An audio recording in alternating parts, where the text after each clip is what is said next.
Hey, I'm K.C. Hey, and I'm Tyler. And you're listening to The Element Podcast. Fast Man.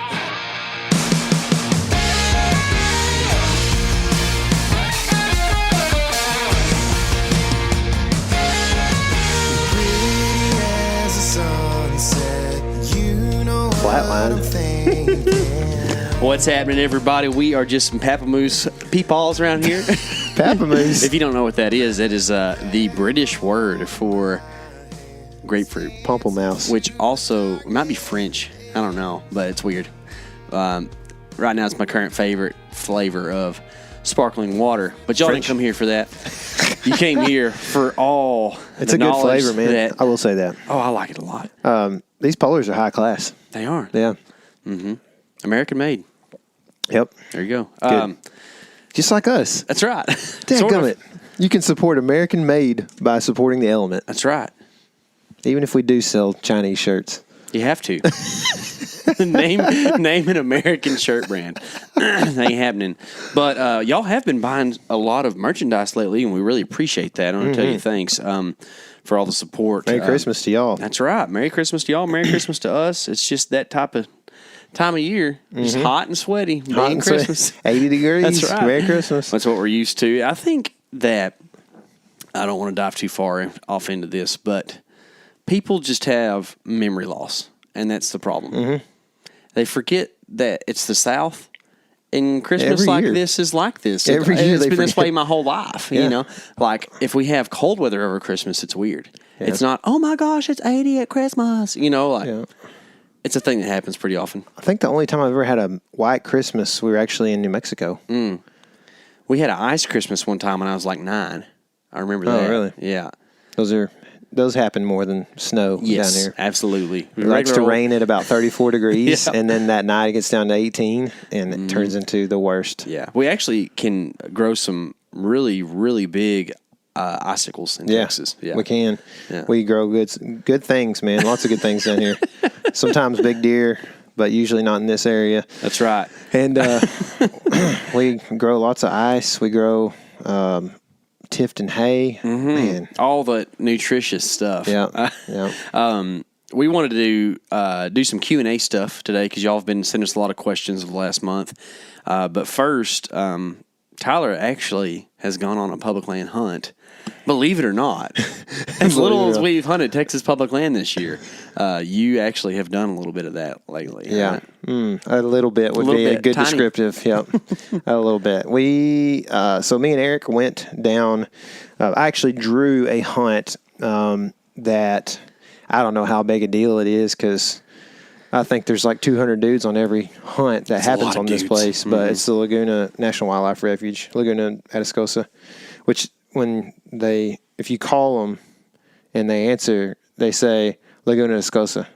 It's like the A on the end and the A in the beginning are one A. It's kind of like the Element. Yeah, you know? the Element. The Element. That's what it is, Laguna Atascosa. And so anyway, I drew that archery deer. And so I got a chance to shoot nilgai while I was down there. That's what you get as well. So nilgai antelope. A lot of people that are slightly more pale than their Texas brethren, such as Eric, don't know what a nilgai antelope is. But it's a big antelope from India that weighs 400 to 600 pounds. Oh, blue bull. They call them blue bulls. The bulls are kind of bluish gray, kind of black. The cows are brown, and they're really cool. They're built real muscular. They got a big old front shoulder. They stand kind of weird, but they're very. I've had them. They're very tasty, but I haven't had a ton of the meat. Just a little bit at Jesse Griffith's place, actually.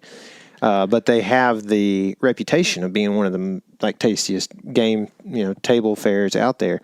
So I was really excited about that because I've always, growing up in Texas, you know about nilgai if you've grown up hunting for a long time. I mean, it's been something that's always been talked about. King Ranch is kind of the epicenter, and they don't live they don't do well in freezing weather, so they don't live very far out of the Rio Grande Valley, pretty much lower Rio Grande Valley. So there's this very specific region of them, and I got a chance to go do it. It's like I said, I don't know if it's a big deal or hard to draw or whatever, but I certainly was glad to go down there and to have the chance.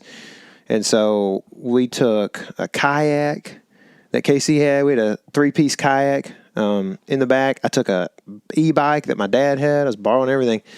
And then some fly fishing gear. Took a whole thing of flies because you're going down to the Lower Laguna Madre, which is world-class fishing for some of the, I guess you call it flats type stuff or whatever, And I've always heard about it growing up, reading the Texas Fish and Game articles and stuff about it just made me just like long to go down there and see sunrises, and it was even certainly a lot more wild 15, 20 years ago when I was reading those articles. But, really cool area when we got down there. Took fishing stuff so that hopefully we could shoot something and then fish a little bit and head out, right? And I was really excited. It's Mexico. I mean, it's as far south in Texas as it gets. And you've been down there some fishing, right? We family vacated there a lot when I was in high school and when I was in college. That was like the place we'd go.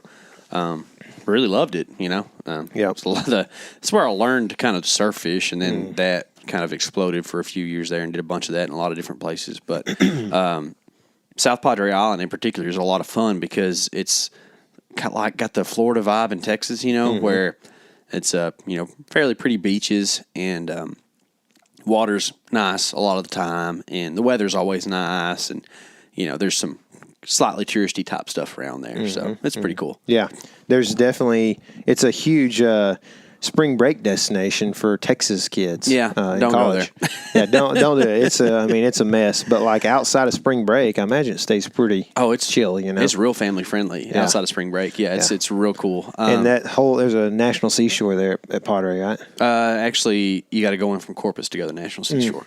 Yeah, just like everything along the Texas border, there's a lot of gray area there, including on South Padre Island. North of town is land that is claimed but not really taken ownership of by a lot of private entities and the wildlife refuge. So it's kind of open beach or whatever for the north there. But they take beach pass to get on the beach there. So I don't really know what the pass is for, but you're supposed to. Whatever. Yeah. I still have the pass on my truck from Matagorda. Yeah. And there's jetties down there, too, at the south part of the island. So you can go down there and have some fun, too. Yeah. So. I was real bummed because I've never really been, been to Corpus a couple times, been to Matagorda. Like, those are pretty much my only. I've been to Port O'Connor one time, but Port O'Connor's a neat place. Yeah. It was cool. It's unique. Kind of like Port Mansfield's pretty unique too. Like there's even smaller Texas towns that you've never heard of that are like these little micro fishing cultures that there's like 15 guys that live there or have a house there that eat, sleep, and breathe what goes on there. Yeah. It's cool, man. I mean, I like the whole culture down there and everything, but I had never been that far south. I ended up in Port Isabel, which was,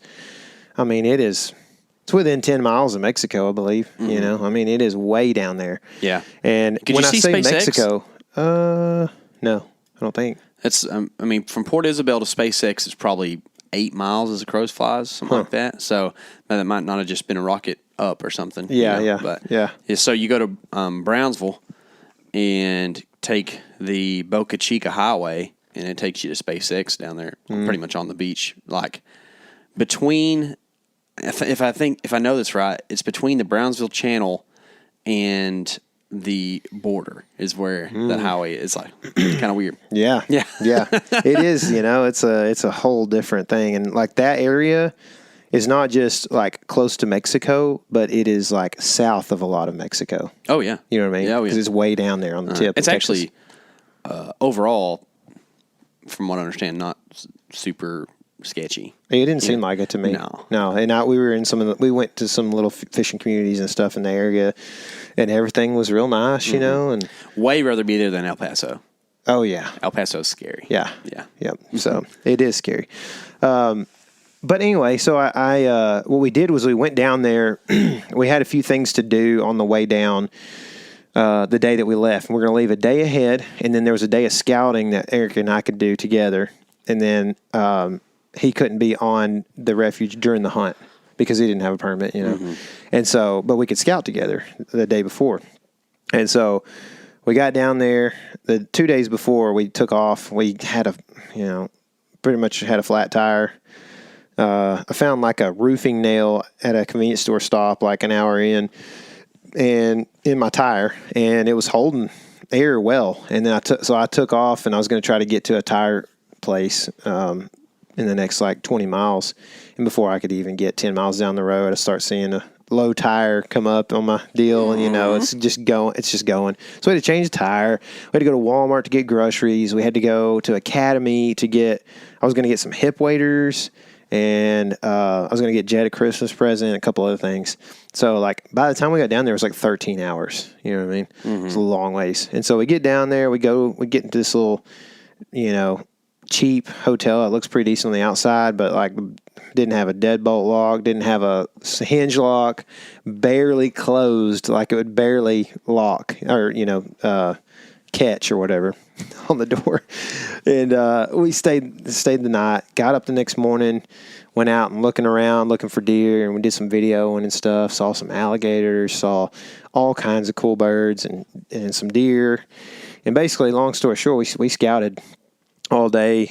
We came back in the middle of the day and we kind of like organized everything, and I was like ready to go. It was as organized as I've been since like Nebraska, and which is not saying a whole lot because it's just become a gear explosion in my truck. But I was ready to go. Then we went out that evening looking and stuff, and did a little bit of scouting, got on boots on the ground a little bit, and then saw some nilgai out of the truck on the refuge. We were pumped, and I was like, it kind of was like, should I do this in the morning or what? Well, I get a text about 8:30 from my wife, and her granddad has not been doing very well the last couple of years, especially. But he's been making it. And then a couple months ago, he basically became bedridden, and but he was still like, he's can't do much, but he's like not necessarily dying. You know what I mean? And so I get a text from her that he's not doing well. Basically, talked to her, and long story short, instead of telling the whole thing, I went to sleep like 8:30. I go to bed early this time of year when I've been hunting, getting up early. And she texted me at like 9:30, like an hour after, and he had passed away. And so I woke up at 1:30 and couldn't sleep. So I looked over at my phone and saw that. Then I definitely couldn't sleep. And so we talked at 3 in the morning, her and I did. And basically I decided that I would come home, and I've toured in a couple bands and done this element thing for several years now. And there have been lots of times in my life where I have, when something like that would happen, I would kind of push it to the last minute and stay where I am and try to make the most out of a trip, Mm-hmm. And she told me, she's like, just, she's like, you don't have to come home. Just, I'll let you know when the funeral's going to be, and you can be home for that or whatever. And I just decided against it because I've done that a lot, and I just didn't think that it was the right thing to do. Not to mention her family's just done a lot for me, but I just wanted to be back for my family, be able to help anybody who needed help, whether it was like my blood family or her family or whatever, Mm-hmm. So I just wanted to be there to help run errands and take care of kids and whatever else. So basically, what I decided was that I would get up. The next morning was the first day of the hunt. So I would get up the next morning and I would hunt. And as soon as deer movement just kind of stopped like it does at 8:30 in the morning or whatever usually, I was going to hop in and take off, and we were going to head home, get home that night. It's really about a 10-hour trip or whatever if you don't have to stop at all the stops. So what I decided is so that really changed my plan from what originally it was going to be, because we were going to do something that was a really hard access and, mm-hmm. Make it a hard trip to get into. So anyway, we just decided to get out to this place that's pretty close to us where we had seen nilgai the night before, and I was going to have Eric drop me off, and I was going to go in and, right before daylight. So I did. When I go in, and you and I talked about it, there's like a point of trees. There's kind of like a transition where it kind of like you see mesquite start out of this open saltgrass country, and then it just gets heavier and heavier back into thicker mesquites. And so I was going to work that transition, kind of use the mesquites that are kind of open on the edge there to kind of work through, because you basically have to hunt from the ground here or on a tripod. You can't like hang a stand. So I start working through these mesquites. I get out to the point, it starts getting light, and I'm like, that looks like a doe right there, like 100 yards, you know. So just now getting light enough so I can see. I put my binos up, she's there, you know, and I start working towards her, and she's like working, basically she's working with the wind kind of quartered at her butt. And so I'm trying to work up ahead so that my wind doesn't blow into her nose, right? It starts getting lighter and lighter, and I'm working as fast as I can without her seeing me. There's a little bit of wind, so I have a little cover. But essentially, I get to 50 yards, and I'm like, man, I want to rip right now, you know, because I know, like, if I can shoot now and get one, you know, I can get her packed out and be out on the road by 8 o'clock, you know, whatever. And so I'm trying to get a range on her. I get her at 50, and I was like, man, that's far. I was like, if I can just cut the distance like another 5 or 10 yards, that would help me a lot. And by the time I could even work any closer, she was starting to like hear me. So I'd stop when she'd look up. She never saw me, but you know, all this happens within about, you know, 15 seconds after I arranged her. She essentially just like starts really walking fast and gets my wind. And so it's a game over at that point. But I'm like, I walk out to the edge of these trees and stuff, and I start glassing, and there's deer all out in these salt grass flats, you know, or whatever. And these are kind of small deer. It's Texas coastline stuff, you know. And anyway, I see a buck nosing does around, and I'm like, dang, this is cool, you know. I get my binos on him. I can tell he's way off at first, and I can tell he's okay, but not a monster. And anyway, I'll make this also long story short. He kind of works around does and checks a few different small groups around, and then starts working his way back to the thick bedding habitat that's kind of behind me. And I've been trying to work out into this open country, doing like duck walks and stuff. I was so sore the next few days, dude. Like when you hadn't duck walked in a month or whatever, and you start doing that, man, gosh. But so that was pretty cool. So anyway, he starts working back towards me. So I kind of like abort this one plan that I had, move back on the ground. I'm like working real low to the ground. I got some tall grass to my advantage in this one little patch. And so I get, you know, where he's like coming pretty close towards me. And I'm like, this is good, you know. So I get set up. I got my GoPro sitting behind me. I'm hoping it's high enough. Turns out it wasn't high enough to get like the actual deer on footage, you know. And he comes out from behind this tall grass, and I'm trying to stay low. I'm literally behind a mesquite that's like 3 feet tall. Tiny. So it's just 2 prongs. You know what I mean? Like the size of your finger. And so I don't have much cover. And so I'm staying low, and I took my backpack off and my GoPro off, and that's why it was low, just to help my profile. Well, he comes out, and I finally get him ranged. I have to range right over the top of his head because I've noticed that my rangefinder shoots a little low. And so I range over the top of his head, it hits his head, and he's 46. And I hit him again, 45. And I'm like, okay. I'm like, I shot a deer in Kansas at 50. I feel okay about this.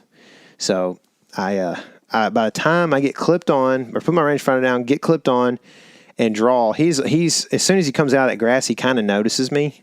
But, you know, A, he's a refuge deer. B, he's a 2-year-old buck, 8-point. And C, I was in the grass. So, like, I mean, I did have pretty good cover right there beside me. And I was staying low. And so, anyway, he kind of just starts moving on. I clip on. He looks at me. And then he starts walking again. He's just walking. He had actually walked towards me a little bit. And I didn't think about this. All this happened so quick, you know? Like, that is the motif of whitetail hunting. It is, man. It's so hard to make the best decision all the time. You have to, like, it's almost like we could spend all off-season shooting our bows and working on gear and all this kind of stuff, or we could just do brain games to like increase our processing speed. And there's something to that. Yeah, like being able to process and take in as many variables as possible and calculate things in your head is a huge part of whitetail. Dude, it's funny that you say that. Kaylee got Jet this. I think I told you about this little 3-pronged ball, and so like It's like a peace sign without the outer circle. And it's got a ball on each end that's red, yellow, or gray. And in the middle, it's got a black ball. And so you toss it up to your friend and you call out a color and he has to catch it by that color.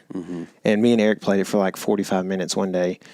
And like, talk about brain game processing quickly. Like that could help. I don't know. I mean, it might be worth like jacking around with. We should just, the whole crew, just get Bop It's for Christmas. You know what I'm talking about? That's another one. It's the same concept, you know? Yeah. But that's the truth, man. And so anyway, by the time I get drawn, he has walked to me, I bet, close to 5 yards. You know, like a deer does when it sees something weird, it'll walk towards it for a second, get a better perspective. But then he had gone back out, you know, and was parallel to me, broadside. And so I draw my bow. Of course, he stops, and I'm thinking 45. And if you know, let me go ahead and just give all the disclaimers right here. I'm thinking 45. What I should have been thinking was Texas whitetail, lightning fast, 45 yards, shoot low, right? But instead, I'm shooting like, oh, he's at 45, so I'm holding a little high with my 40, and which is dumb, right? Yeah. It's dumb. I'll just say it. I was so mad at myself. But anyway, I'm holding, and I'm like, you know, feel good, pull the trigger, and arrow's going, and I hit him, and it hits a little high. You know, like, I don't know, like, I don't want to be the guy that's like TV personality. Oh, it's a little back, and it's really like right in front of the hind quarter or whatever. I mean, it was a little high, but it wasn't like just a little bit, but it also wasn't like way up. You know what I mean? Was it like tree stand perfect? Would you say that? Yeah. It was pretty, yeah. I mean, like if I was like angled 15-yard tree stand shot, it'd be a pretty dang good shot. But it was a touch back, but I thought lungs for sure. And I'm shooting a big monster 3-blade, and when it hits, yeah, I thought you were shooting the 2-blade. I was shooting a big old 3-blade. Oh, when it hits, it left a daggum baseball hole in this thing. I bet. And blood. It's a tiny animal. Yeah. You can hit his spine and his heart at the same time. I was like, man, why didn't I hit the spine? You know, I mean, it wasn't super high, but like, I'm just saying with the size they are down there, you know, like that's one of the really, you don't shoot a big 3-blade because you're shooting big animals. It's kind of the inverse, right? You shoot a big 3-blade because you're shooting a tiny animal that can move a lot, and you want as much like cutting surface for a small margin critter. for error. Yeah, exactly. Yes. Yeah. So anyway, he leaves out with a huge hole bleeding. He takes off straight away, so I can't see the hole and see if it's bleeding necessarily. And he goes straight away and makes this big looping turn to the left, like, and I can watch him for 150 yards probably. And he finally gets to the trees. First of all, right before this deer, I had worked out towards this deer and he had started working towards me. Some dude led off a hunter at the road where I had been let off, and I'm standing there in blaze orange at like 400 yards off the road. And I'm like, please see me. I'm like standing out like beside a tree thinking the deer probably can't see me because they're way off, and he never saw me. And so this dude is working towards me, and the whole time I'm thinking he's about to mess this deer up, you know?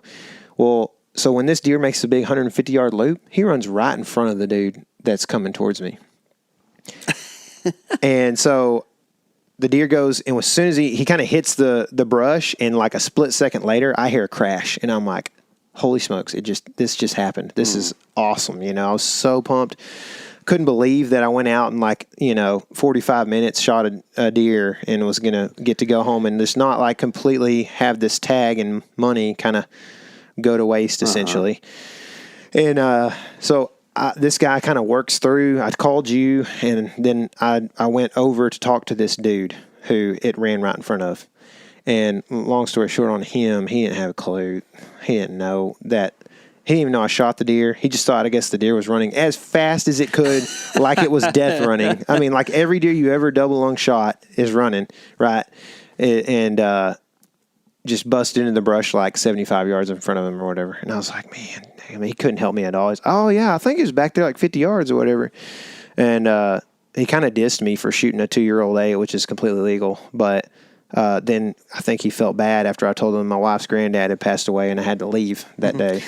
And so he kind of backtracked on that. But anyway, I was like, I talked to him for all of 3 minutes, and he got a call from his buddy. They were doing like a drive or whatever. He got a call from his buddy. There's a bunch of deer up there, And so he's like, "Come on!" And I was like, "No, I just shot a buck. I'm going to go look for that." Yeah, she told you to come. He told me, "Come on, let's go." And I was like, "No, That's funny. I just shot a buck. I just told you that. Like, I'm going to look for the buck, right?" And so I was like, I didn't say that, but I was like, "Yeah, I'm just going to look for this buck right here, man. Good luck, whatever."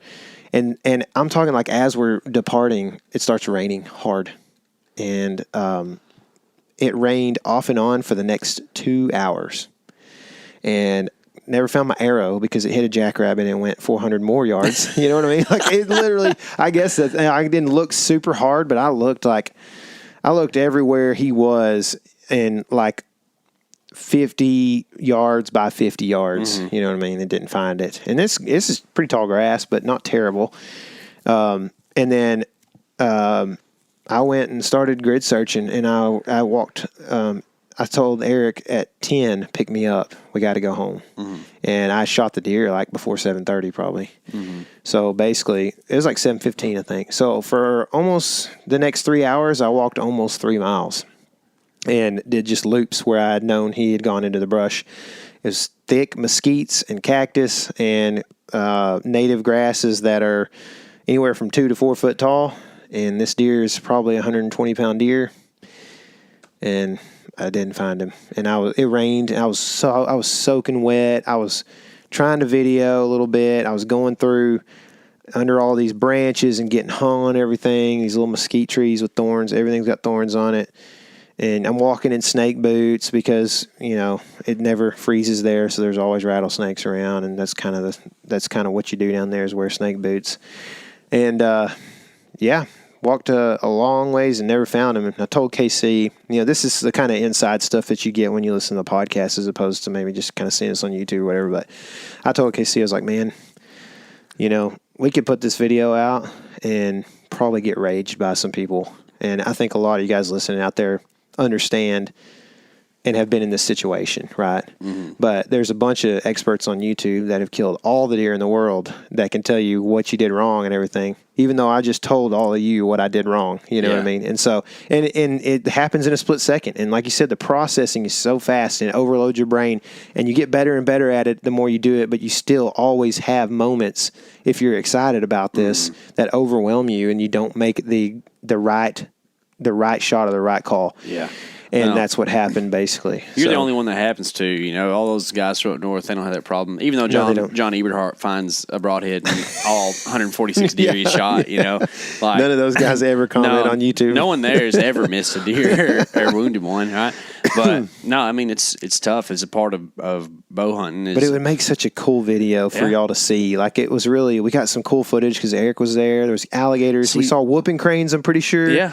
That's another aspect of this that we probably should cover is like, you can't get a dog because it's on federal property. You can't get Eric because no other people are allowed on the property. You're grid searching. Technically, you could sit there for another 2 days and wait on buzzers to show up, and then you don't have food. I mean, the deer's gonna be ruined within 2 or 3 hours anyways because it's gonna be 80 degrees outside. It was like 80 as a high that day. Yeah. So what? The game warden says that they lose a lot of deer down there. I bet. That's just, and that's the thing is, guys.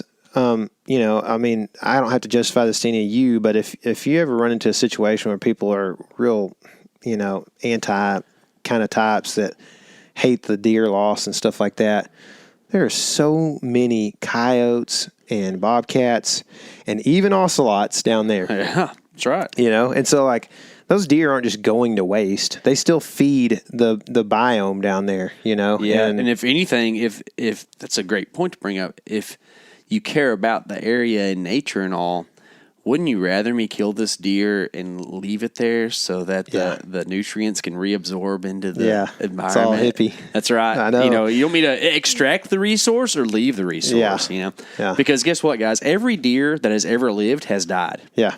So... Yep.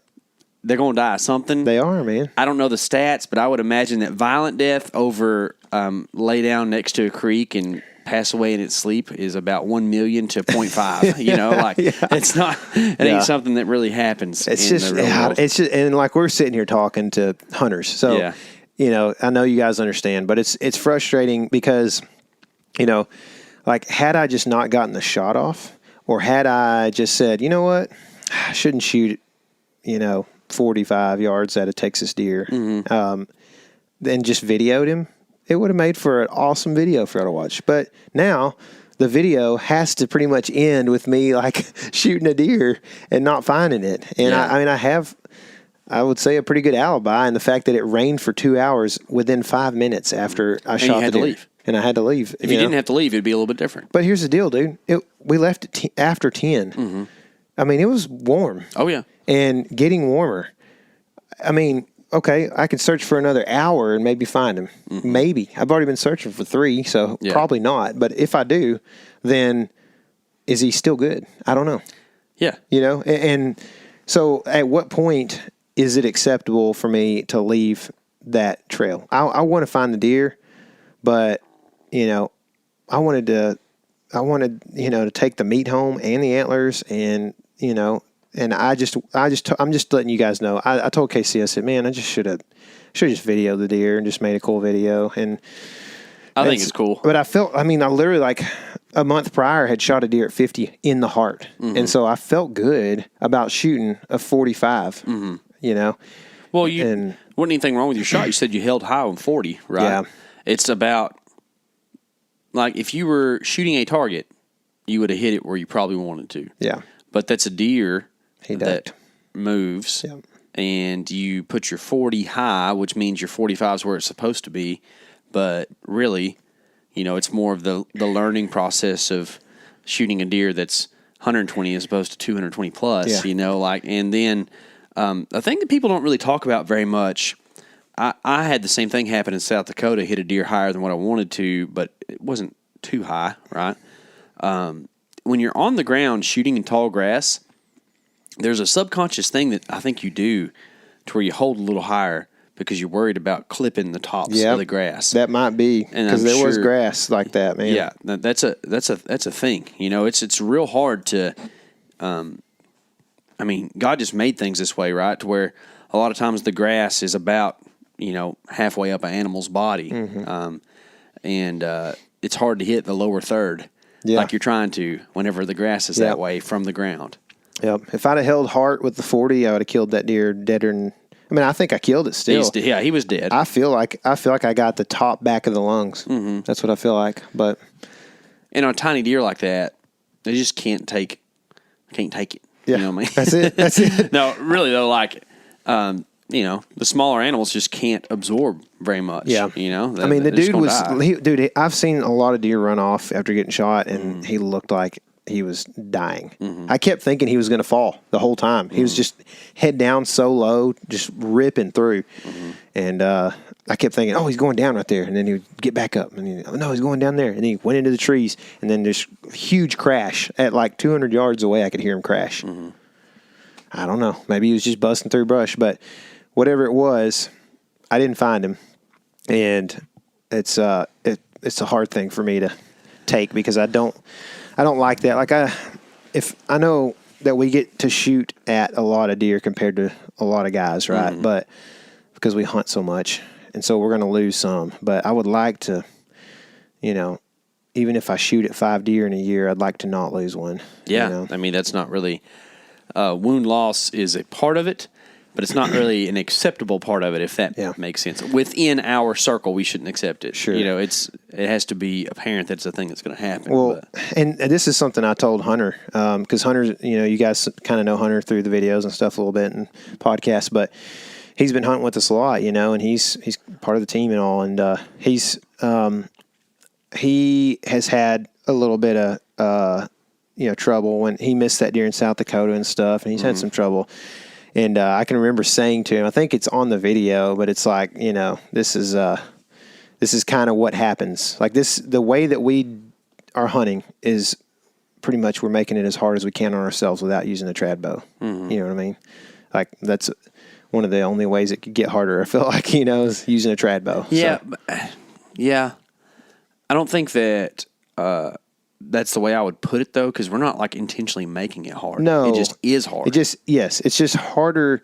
Hunter and all of us have shot a bunch of deer at feeders, and stuff like that. And I just feel like a deer at a feeder is, it's standing still. Pretty you have chill. all the time to aim at it. You didn't have to grunt stop it. It's not on alert.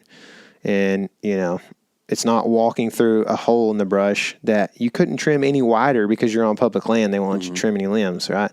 There's just so many variables that make it tougher and the way we are doing it right now. And we've been doing it. Hopefully in the future we can have some private spots so we can trim some lanes and be all right. just smoke some deer, Yeah. But yeah. Anyway, that's just, I don't think we need to keep going on and on about this, but I just wanted to kind of fill you guys in on the hunt. So I don't know if the video will release or not. If it does, it might even be next year, next fall, something like that. But it was a fun hunt. Really cool area. I was very disappointed that I didn't get to go fishing and that I didn't get to spend much time there because it was a cool area. But it also is very long ways and very difficult. Like I did get a deer shot the first morning, but I think it is also still very difficult to stalk up on deer. Because, you're either in like salt flats where it's kind of small, shorter grass and it's hard to get close to them, or you're in thick mesquites, and it's like now your shots are at 7 and 8 yards, and you can't see anything past 15 yards or whatever. So it's difficult. I don't know, I have to kind of think about it, if I want to put in for it in the future or whatever. But it was a cool hunt. It's a long ways, just a lot of different things to think about in the future. But I probably would like to go back at some point. Not sure if it's next year or whenever, but about next May. How does next May sound? Sounds snaky. Maybe not the actual. You're talking about on the beach. Yeah. That would be cool. Yeah. I would love that, dude. I would really love to go. Because, the way I understand it is the further south you go on the coast, pretty much, the better the fishing gets. Yeah. Just because less people and other things. But. Somewhat. But overall opportunity is way higher, lower. There's some interesting things about, middle coast, upper coast, stuff like that. Yeah. But overall, if you want to go down and fill a cooler, south is good. I would love to fill coolers. I love seafood so much. That's another deal. But it's kind of specific, though, if you want to go down there and, like, save fish to eat. Yeah. You don't want to just go down there and just catch whatever and save it to eat. Like, trout don't freeze worth a hoot. Yeah. Flounder do okay. Whiting, I never have frozen one because I eat them. So they usually get eaten on spot or used for bait. So they're not that big, so you kind of eat the whole thing, don't you? Yeah, exactly. Yeah.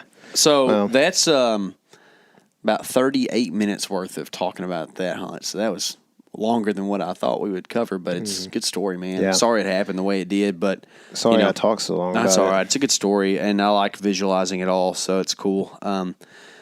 What we wanted to do with the second part of this podcast is kind of go through some questions that y'all have been sending us. I think you've got those ready to go. Yeah. We'll just fire off and get rolling on that. Okay, so these are this is our December Q&A. It's late season questions. There is some play in there, so it doesn't have to be about late season. But if you hear something and you're like, "Oh, what's the context?" Probably late season. Yeah. So, to rattle or not to rattle? I'm not going to rattle at 7:30 a.m. I don't think. As in, too early to rattle? Just not going to mess up the best part of the hunt. You and I talked about this yesterday. Like, sometimes this time of year, it's cool enough to where a deer doesn't mind moving some. If you have a spot at high noon, you want to go see if one stands up. Yeah, that's kind of how I am too, man. I've been real hesitant to rattle since about November 18th.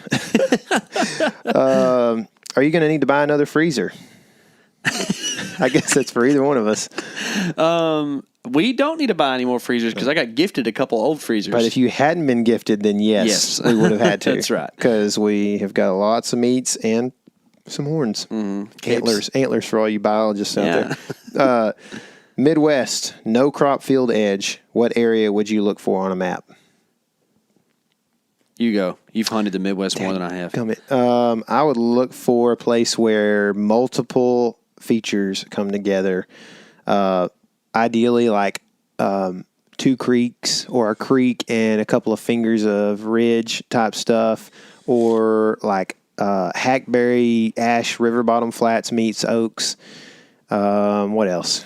I would say if it is truly the Midwest and you don't have an ag field to hunt on, you're not far from said ag field. Surely. So you need to figure out, drive around, do some glassing in these fields in the evenings or whatever, figure out what fields the deer are hitting, and then set up accordingly on your property to catch the deer that are going to that ag field. In fact,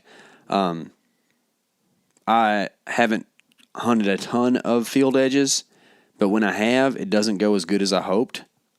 So I would probably shy away from that unless it's, like cold and that's the deer out there early. Otherwise, hunting them back in the cover headed to the ag is the way to go. Mm-hmm.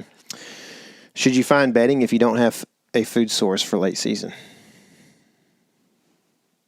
For mornings. Yeah. I mean, I guess you could find it for evenings too, but if you don't have a food source, I'm assuming you're saying you don't know where a food source is, or are you just saying that you don't have a food source on your property that you can hunt? I don't know. You need to know where they feed. Like there has to be, if you don't know where they feed, there are places like this in the U.S. we have hunted and spent time. You don't know where they feed because there's red oaks everywhere or whatever, And so it's like, I don't know, but this is a place where there's some and there's sign around. Don't eat the same thing every day. Yeah. That's another hard thing. Yeah. I think just in general, in my experience, it's harder to get in on bedding for evening hunts. But in the morning, you just get there early and be ready for them to come back. That's why I say that. If you can get some wind, you could get in closer to bedding on an afternoon or something. I just think probably you need to be looking for sign. If you don't know where bedding is and you don't know where the food is, well, find some sign, hang a camera, hunt it, and see what the camera tells you. They still hit scrapes late in the year, don't they, Tyler? They can, because last year, later than it is now, I killed a buck that was working a scrape, and their video is online if you want to watch it. It's a Kansas public land buck, actually. But what you can do though, like I said, is if you find like a pinch or something, it still could be good because you may not realize it, but it could be between bedding, or likely is between, if there's sign there, between bedding and maybe other bedding potentially, or food. So what you need to do probably is get you something like the Moultrie Delta cell cams, and you put that up, like I said, you hunt, and then you just monitor that over the next few days through the app, on the Moultrie mobile app, and that's what we do. And you can see if there's daylight movement there, and if there is, then you can start to make assumptions about what's around. But more than anything, then you can hunt in that pinch and know that like you're not just hunting night sign. Yeah, you know what I mean? absolutely. So. I think that's a big thing. Another thing that I think is pretty big for the late season stuff is being able to be mobile. Like if you sit somewhere and you got a ladder stand and you're just like, I'm just going to sit here, you're liable to spend a week just on your phone and looking at an occasional squirrel, but if you can move late around and eliminate, rough. You got to eliminate spots in the late season. Yeah, you're absolutely because right. The later it gets, the more patternable they are, and if you ain't seeing a pattern, you got to move, and that's where saddle hunting and mobile hunting really comes into play. We use those Cruisers or saddles a ton, and that's actually I haven't been in a tree, not in one this year. Last year you did a little bit. You hunted out of a tree stand, but still wore a saddle. Yeah, but I don't know if unless I've been on the ground, I don't think I've been in a tree stand this year either. Yeah, I think it's been all Cruiser saddle. Isn't that weird? Yeah, I didn't even hang one this year. Yeah. Speaking of, we're going to be seeing him at ATA. He's going to have a booth. Yeah, there's a booth at ATA. Vector and Cruiser got booths at ATA. It's cool. Yeah, so if you're there, guys, holler at us. I know it's not a show that a lot of people go to, but we'll be there. This might be from the world famous at Cast and Catch. How do I kill a buck? Is that from you? It might be. It might be from a while back. I don't remember. That's definitely from a while back. Yeah. I said something different on one today, I think. That's why I was saying that. Yeah. Cass and Catch sent you something. The best way to kill a buck, late season, find you a green field somewhere and hunt cold weather, too. Hunt cold weather. If you can get some really good cold weather, just that's when you should be there. Use a gun. Yeah, use a gun for That's real, right. dude. That's the truth. Especially if you're in Texas and you got a 8-week gun season. That's right. Everybody's like, "Oh, we got 8 days. Gun, man, it ruins our deer hunting." I'm like, "Oh, you should try it in 8 weeks." Yeah, they try to do some stupid stuff called antler restrictions here to improve the deer. It's like, listen, if you just made it to where not every buck got smoked that people wanted to smoke, it would probably change it. Yeah. People are mad at us now. Sorry, They guys. are. No, it's, I mean, whatever. We love hunter opportunity. Should you call during the late season? If so, when? I'm guessing we kind of hashed this already, but like midday is a good time to go rattling and stuff, possibly. Yeah. I feel like grunt calls work pretty good late season. Yeah, grunts are definitely good. Yeah. You like that can call, don't you? Actually, because that you can like make that noise with your mouth pretty good. I did that here a while back on some. You can deer. make all kinds of noises with your mouth pretty good. That's right. Yeah. Grunt calls can be good, I think. I think November 29th, we grunted in 2 bucks from way, way away one time on public. Last year when I shot that buck at the scrape, they were grunting like crazy in there. You know, I think that grunt calls work better out of the heat of the rut because they're less zombie. Yeah. You know, in the heat of the rut, sometimes they're so zombie it's like they don't care. I would also suggest maybe like I don't know how you do this actually. Like all the grunting content, like video content that you could look up would probably be something like crazy grunt experience or whatever, and it'd be some buck roar or whatever. Yeah, you know what I mean? like your Iowa buck from 17. Yeah, that happens. But like I've heard a lot 19. more. Just little things that just are short and sweet. And so like if you're grunting, maybe you do a little more than just does buck grunt roars. a lot lower than people give them credit for too. Yeah. They grunt more than people think that does bleat, and like Yeah. that is a thing a doe can do. But I've heard does grunt a ton this year, but it's always that. Yeah, It's you're like quiet. When you hear it, like you kind of wonder which deer it actually came from, or because they don't move their you're mouth. like looking behind They're you. ventriloquists. Yeah, they are. Yeah, they are. So I would suggest not doing it, and stuff like that. I mean, granted, that's the way to be heard sometimes. Get their attention. But, let's see. What terrain features should you be focusing on during the late season? Creek bottoms. Creek bottoms.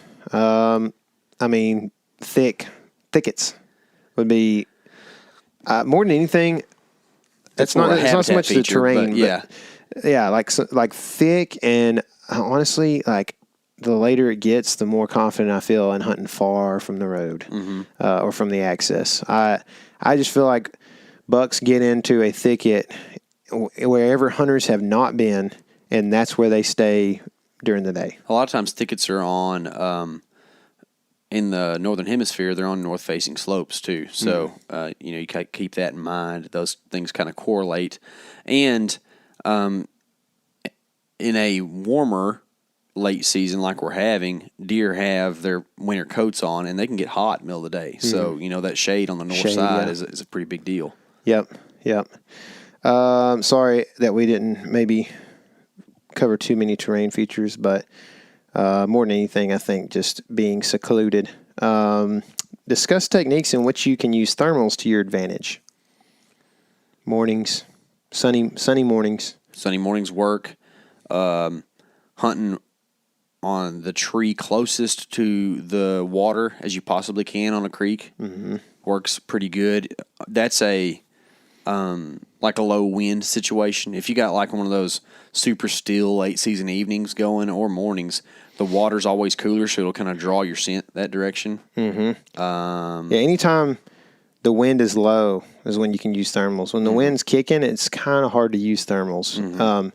But if you can get if you could even get, we've seen where I don't even know if this is necessarily a thermal action, but at Babylon, when we get a 10 mile out of the north or whatever, it blows up against a hill and kind of shoots it up. And so Eric and I had this. Erica, yeah, with Erica. Eric and I had the same thing happening the other day in Oklahoma. Yeah, same deal. The wind got it wasn't great once the deer got past us, but whenever the wind was higher than 12, it was strong enough that we were on an incline, and our milkweed would just go straight out over the top of the deer for like 80 yards. You know, so That's also like another thing to think about in thermals is like if you're hunting afternoon, a lot of times you'll have like a hot 3-4 o'clock, and then it'll cool off in the evening. So like you need to think about when are these deer most likely to come by me. In the late season, it's usually late, but you know if it's cold, you might get some early movement,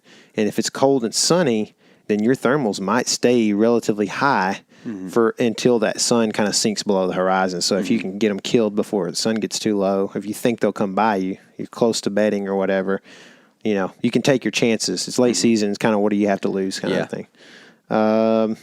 When you come across awesome sign, how do you find the kill tree? what's awesome sign?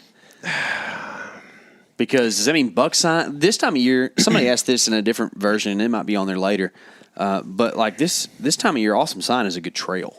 Yeah, that's what I think too. Like if I find a good trail that has fresh tracks, you know, hopefully you get rain every 4 or 5 days this time of year. So like you have, you know, if it's been dry, it's like, wow, how long has that trail been there or whatever? Yeah. You know, but this time of year, you know, we had rain a couple days ago here, and you know that all the tracks you see are fairly fresh. So a good trail.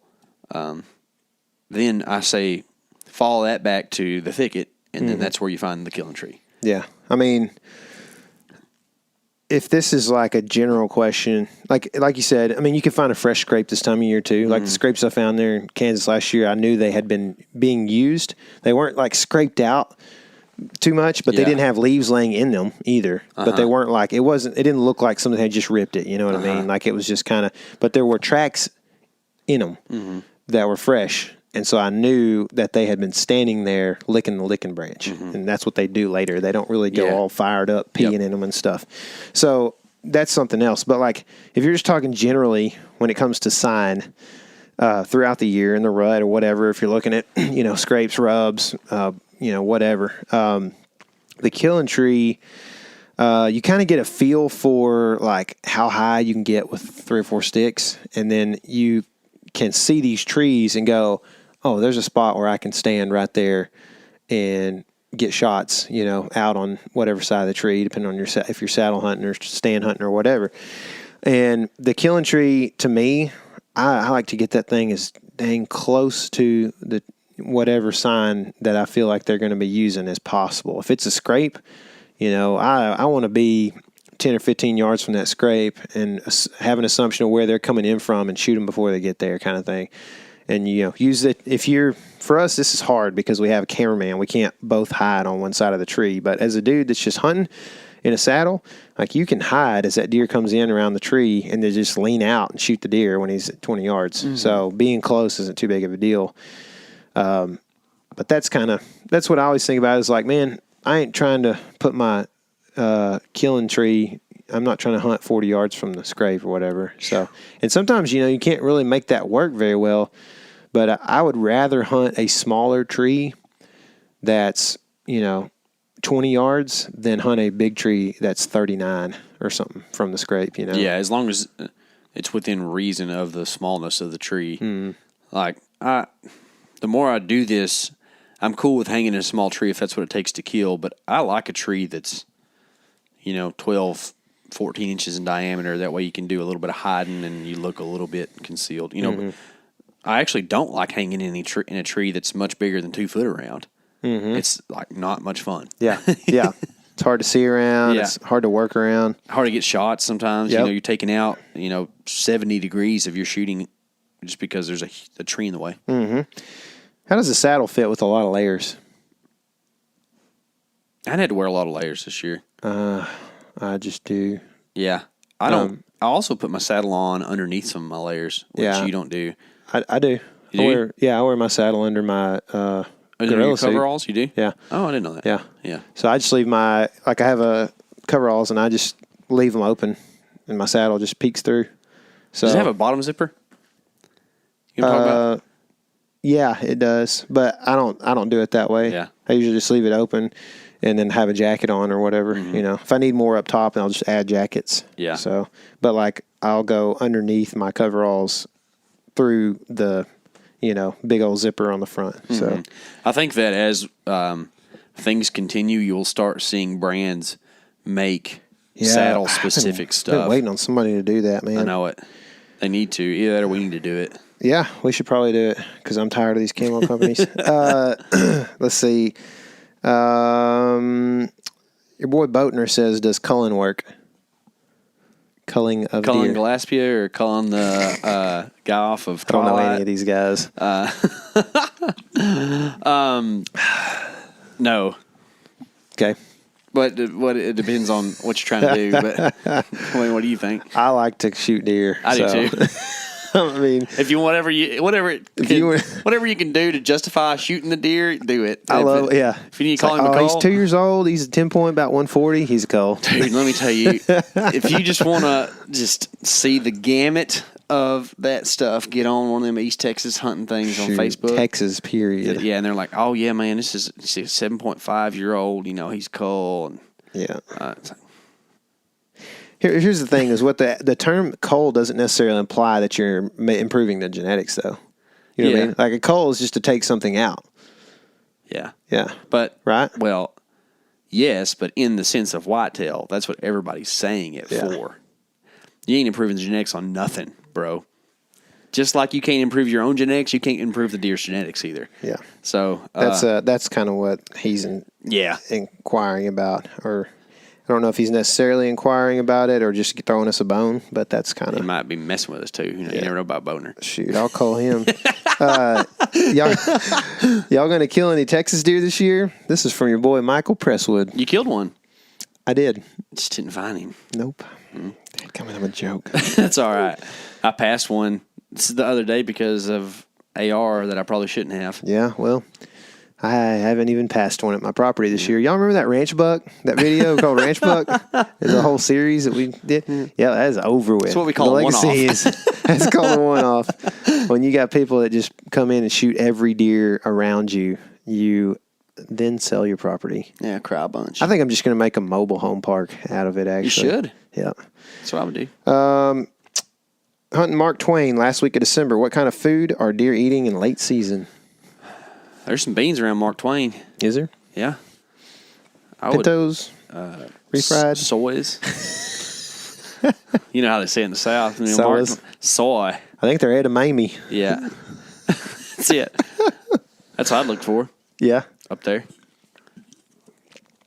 I think I don't know enough about it, I don't guess. We scouted it. Yeah, I just don't know what it looks like in January. Yeah, it's very are they true. hitting Greenbrier? Red Oaks, maybe? I bet you that place looks a lot different than when we were there. I guarantee you it does. I bet you it looks like it's mostly, old growth timber. It's going to look real open. Yeah, it was really thick when we were there because of the ticks. They were just so thick. You couldn't even see. Couldn't see through the ticks. Yeah. They were just waving their arms out at you. But as far as like natural forage, I don't have a clue. I would assume if you can find swamp or willow oaks that have the real red, orange acorns, that they could be something this time of year. Sorry I don't have a whole lot on you for that, or however you say that. What are you looking for in open country? I don't know where to start. That's my favorite. At Laguna, I was just looking for edge of some sort, and so I found that in mesquites, and then it was a huge open flat that I was on, but there are patches of, you'll find this anywhere from the plains to all the way down to the Gulf Coast plains where I was at, you'll find these patches of grass that are a foot taller than everything else, or a plum thicket that's 4 foot taller than everything else, but it's still not very tall. It doesn't look like much from looking out on it, but that kind of stuff. And then, if it's pretty fairly hilly, they'll go around the tops of drains and stuff like that, so you got to think about that. What else am I missing? I think that the key that I think you just talked about is map scouting works great in open country. So you can do that stuff a lot. And the things you can really focus on is anything that's different than the monotony. Yeah. So it's like you said, if you're in kind of open prairie country and this one area is like a creek kind of depression type thing, it's going to have a little bit different type of brush in it or whatever, Yeah. there's gonna be a ton of deer in there. Also, visual seclusion from roads is pretty key, I think, as well. I'm going to roll 2 questions together here because we've got one on Instagram that kind of goes like this. But best late season North Texas food sources. The one that I'm rolling together is kind of like what should we be looking for in North Texas? Briars, privets, honeysuckle, wheat or oats if you can find it on private. How do you feel about ryegrass? Like just kind of naturally stuff, like road ditch stuff. Yeah, they eat it for sure. Yeah. Targeting it is hard because it's kind of widespread. Yeah. They didn't say public, did they? No, I guess. So, that's right. corn would be great. would be good. A pile of corn would be good. Yeah. You might still find a few persimmons around. You got any persimmons on your tree still? I don't think so. Well, I hadn't noticed them, but I hadn't been looking for them. I saw somebody post. I'm actually in a persimmon group on Facebook, and a guy posted that there was still some hanging at his place. So, yeah. Red oaks, swamp and willow oaks too, especially if you're wanting to shoot pigs. What wild foods are edible in western North Carolina? Deer, turkey, quail. There you go. Yeah, those are all pretty Those edible. are good ones. Can I come hunt over a food source with y'all? No, because we don't have one.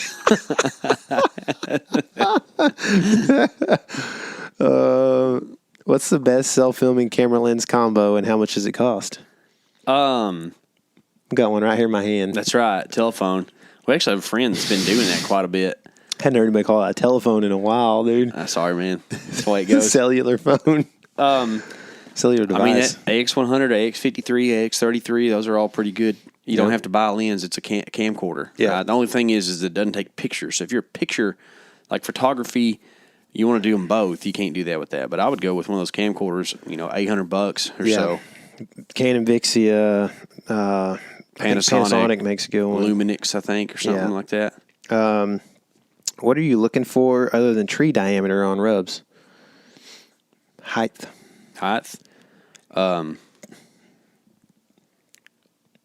Relation to other stuff. Yeah. Like you find a big rub in a road ditch that's got, grazeland on one side of the road and winter wheat on the other.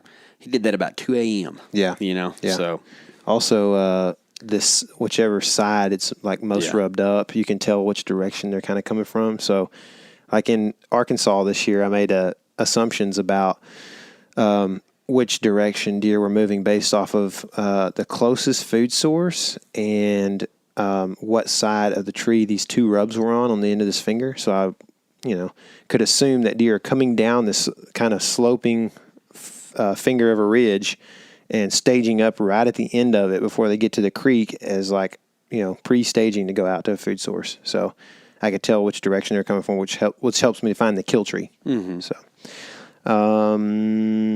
full-size decoy or heads up? Depends on the situation. Yeah. I haven't had much success with either of them. Yeah. But limited. You have had a few deer come into the full-size, though. Yeah, I have. I had a deer react not negatively or positively to the heads up this year. Yeah. I feel like I just still need to get better at using that thing. Yeah. And it's one of those deals, just like a lot of other types of hunting scenarios. It's you got to do it a lot to get good at it, and it's like hard to put yourself in that situation a bunch. lot. Yeah. I think the also the thought of mobility, like, you can't carry a full size very far. So with that being said, like, do you, wherever you're going, if it's a long ways in, you probably don't want to carry a full size. Mm-hmm. So just thoughts. They're loud. They are allowed to, yeah. But I think overall they look more realistic to deer, and I think that deer are more apt to come in to that than just a kind of head. What tips do you have for late season deer hunting when the temps aren't favorable? Hunt mornings. Yeah. Hunt mornings because it'll be cool. If it's warm, I would hunt closer to bedding in the afternoons if you can. I don't know what else. Just hunt with a rifle. Hunt with a rifle. adjust what you think is a shooter accordingly. Mm-hmm. I don't know if you're the kind of guy who has a number in your head, it's going to be kind of tough. But if you're on an out of state trip and you got tough temps, and that's your one trip of the year, might just go to slinging. You know what I mean? Guarantee you I would have done that in Arkansas if I hadn't already shot $4. Yeah. Have you ever tried using a half rack buck in an attempt to look like a less dominant buck? Yeah. I don't think it made a difference. But we did that when we chased the big necessity. one. Yeah, out of necessity this year when we chased the big one. But I think that's a thing that people do, and I have heard from the owner of Heads Up, I think, that it doesn't really matter. Doesn't make a difference. So I don't know. Yeah, I don't know. Okay. Assuming I should focus on food sources in the Midwest next week. Is that a good assumption? Fair assumption? Sounds good to me. Yeah, I mean, if you got deer, So here's the deal. If you're hunting especially if you're hunting a piece of private that hadn't been molested too much, you can kill deer late season on food. Mm-hmm. You know what I mean? Especially if you get cold weather. I mean, that's anywhere with cold weather. Can you take quartering 2 shots with a mechanical broadhead? Yeah. Just going to have to kind of evaluate accordingly to what the angle is and that sort of thing. You don't want to hit them on the peak of the shoulder. Yeah. You really don't want to do that no matter what. Yeah. But I like a straight on shot. Yeah, frontal. Yeah. I don't love the quartering 2 with the mechanical. But if he's coming at you and you can work in front of the shoulder, it's pretty much a frontal, then yeah, for sure. Or if he's close. Yeah. Because you can shoot above the shoulder. Yeah, I did that in Illinois. Yeah. Yeah. But I wasn't shooting a mechanical, but I still would have shot him there if I had been. Let's see. A couple more here, almost done.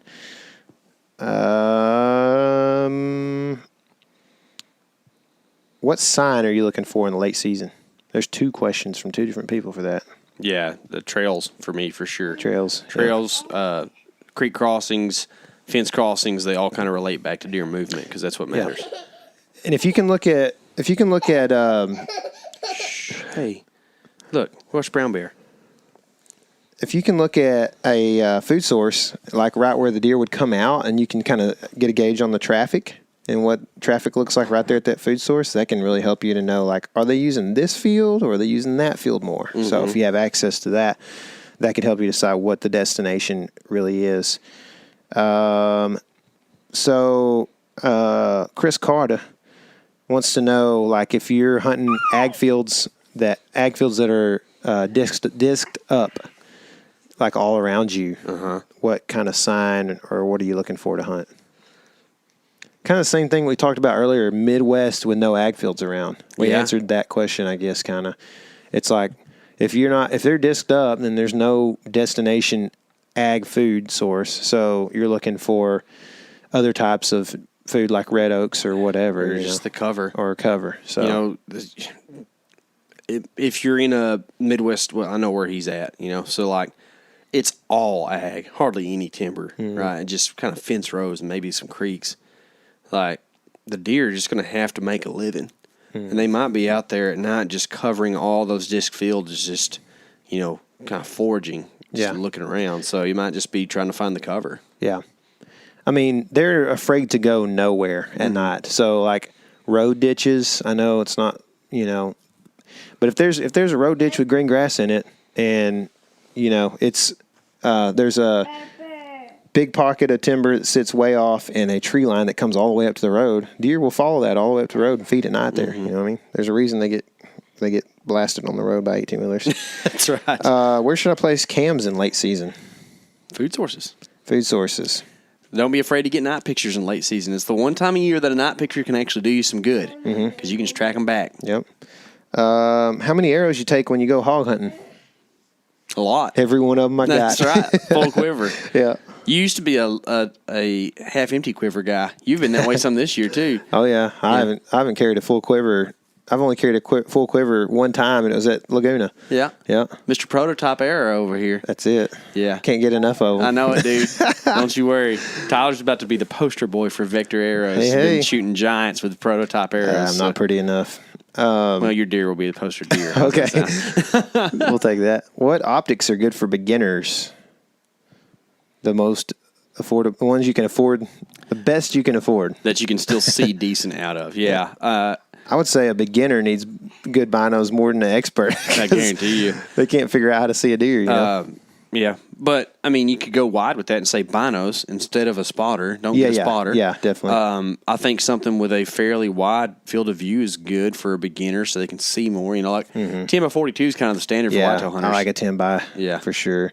The bigger the second number, the more light it will gather typically. Objective, yeah. Yeah. Mm-hmm. So, you know, whatever you can afford, the better the glass, the more you're going to be like, wow, this is awesome. Mm-hmm. So, Presswood wants to know, straight body spotters, why do you prefer them over angled? Well, I haven't got to use a ton of either, but we have straight ones. For my truck, it's easier for sure.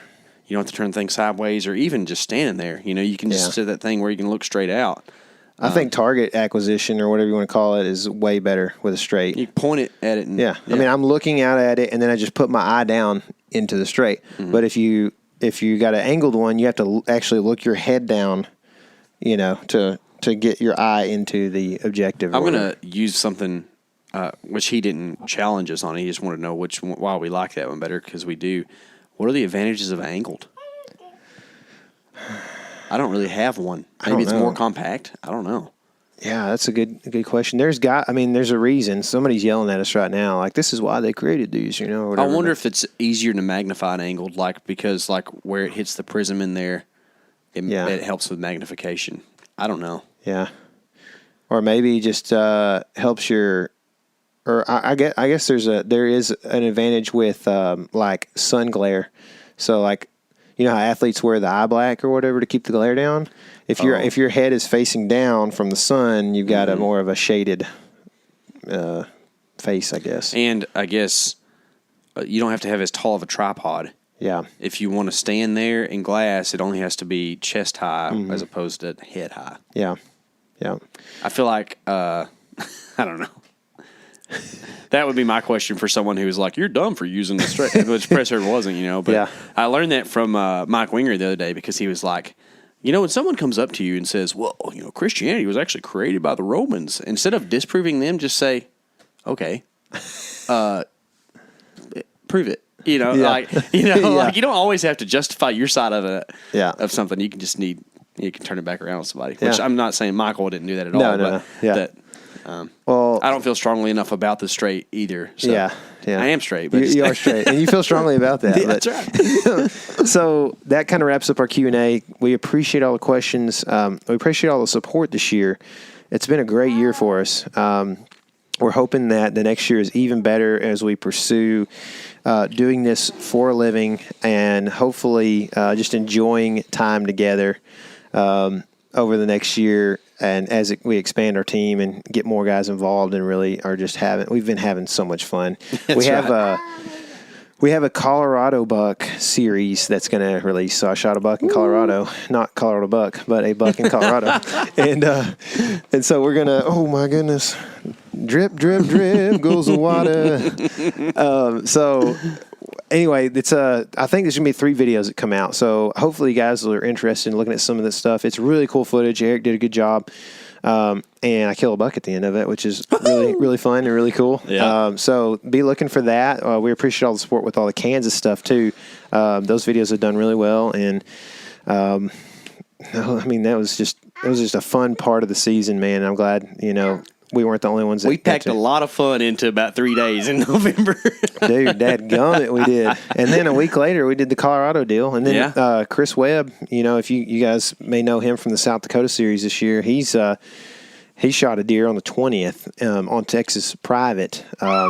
Good buck. So we're gonna be hopefully putting that out too. And then you and I and Hunter and Eric are not finished. We've got some more stuff coming up. We're gonna have a little mostly element meetup. Yeah. Coming up pretty soon. We're going to try to finish out the year with a couple on-field tags. So, kind of excited. I am very excited, man. I'm hoping to shoot ducks whenever you tag your deer. Oh, we might shoot ducks even before that happens, to tell you the truth in the matter, because it's going to be kind of warm.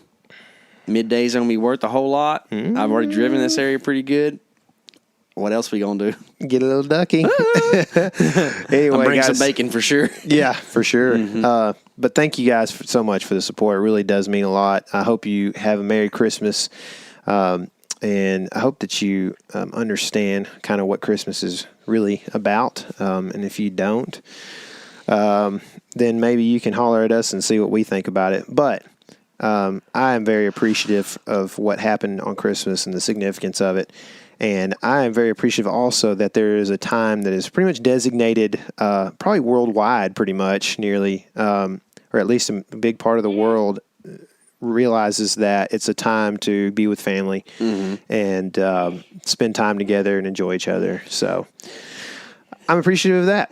Yep. I don't know if y'all realize it, but my son has joined us for the last 15 minutes or so, and I appreciate him too. Yeah. But he is kind of taken after his dad with the animal noises. He does those better than he does words. So, yeah. You might hear some of that. You can say javelina pretty good, but you can definitely speak javelina really well. That's funny, man. That's funny. Well, I will be sure and remember to not blow your eardrums out on this trip like I have in the past, and y'all remember that this is your element. Live in it.